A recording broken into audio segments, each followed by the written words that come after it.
राम राम। आप सबके हृदय में विराजमान परमात्मा को मैं शत शत नमन करती हूँ। शत शत नमन, शत शत नमन। जाको प्रभु दारुण दुख दीना, ताकि मति पहले हर लीना। ये कहावत आप सबने सुनी होगी कई बार।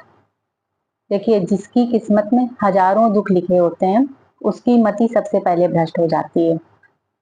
यानी जिसके प्रारब्ध में संचित कर्म जमा होते हैं उसको प्रारब्ध भोगना आवश्यक होता है। ईश्वर उसकी मति पहले भ्रष्ट कर देते हैं, माया उसकी मति पहले भ्रष्ट कर देती है। सबसे पहले वो ईश्वर से दूर होगा, ईश्वर से दूरी बना लेगा। ठीक है, उसके बाद अच्छे लोगों से दूरी बना लेगा। अच्छे लोगों की बातें समझ में नहीं आएंगी, गलत लोगों की संगति में पड़ जाएगा, गलत लोगों की बातें समझ में आएंगी, गलत लोगों को फॉलो करेगा। तो देखिए, यदि आपके जीवन में दुख चल रहे हैं, ठीक है, तो माया आपको भ्रमित करेगी। सबसे पहले आपको ईश्वर से दूर करेगी। ठीक है, अच्छे लोगों की बातें आपको समझ में नहीं आएंगी, आप सही डिसीजन नहीं ले पाएंगे, आप बार बार गलत डिसीजन लेंगे, भ्रमित होंगे, संशय में रहेंगे, स्पष्टता नहीं रहेगी आपकी लाइफ में। तो आप क्या करें ऐसे समय पर? जिसके साथ भी ऐसा हो रहा है कि जीवन में बहुत दुख तकलीफ चल रहे हैं, उसका पूजा पाठ में भी मन नहीं लगता है, उसके जीवन में स्पष्टता नहीं है, उसको सही चीजें समझ में नहीं आती। तो देखिए, माया आपको बार बार भ्रमित करेगी, क्योंकि आपके कुछ संचित कर्म जमा हैं जो आपको भोगने आवश्यक हैं। तो आप क्या करें? तो देखिए, आप ये करें कि आप ईश्वर की शरण में जाएं। आपका मन करे ना करे, ठीक है, आपका मन करे ना करे, आप ईश्वर की शरण में जाएं। ईश्वर के चरण आप पकड़ लें, ईश्वर के चरण आप छोड़े ना। ठीक है, आपका मन लगे ना लगे, चाहे जैसी स्थिति परिस्थिति चाहे जैसी चल रही है, ठीक है, चाहे जैसी चल रही है, आपका दिमाग काम कर रहा नहीं कर रहा है, सही चीजें समझ में आ रही नहीं आ रही, जो भी चल रहा है चलने दीजिए। बस ईश्वर की शरण में आप बने रहिए, ईश्वर को मत छोड़िए, ईश्वर से मत दूर होइए। आप ईश्वर के चरण पकड़े रहिए और ईश्वर से आप राह मांगिए, स्पष्टता मांगिए कि ईश्वर मुझे आप राह दिखाइए, क्या सही है क्या गलत है, और कौन सही है कौन गलत है, मेरे लिए क्या सही है, मुझे क्या करना चाहिए, आप बताइए मेरे पिता। आप सच्चे भाव से जुड़े रहिए।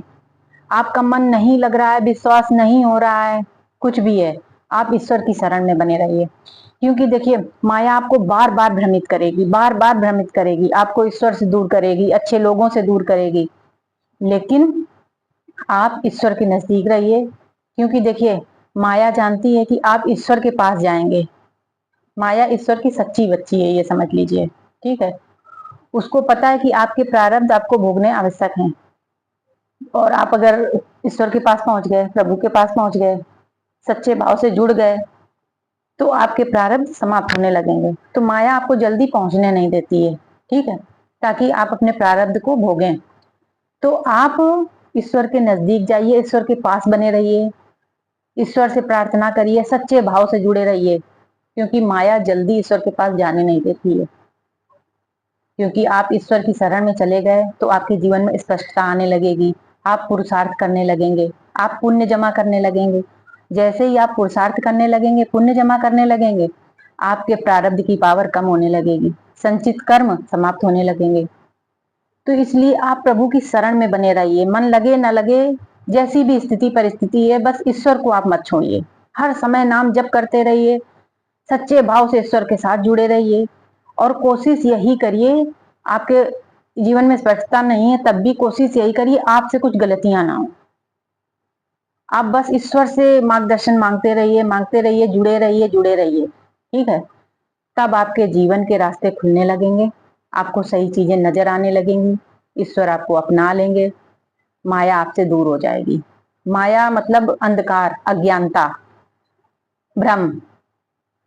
तो माया आपसे दूर हो जाएगी और आप ईश्वर की शरण में रहेंगे, तो आपको रास्ते दिखने लगेंगे, आपके जीवन में परिवर्तन आने लगेंगे। तो चलिए, आज के लिए बस इतना ही। किसी टॉपिक पर कोई जानकारी चाहिए, वीडियो चाहिए, तो मुझे बताइए आप।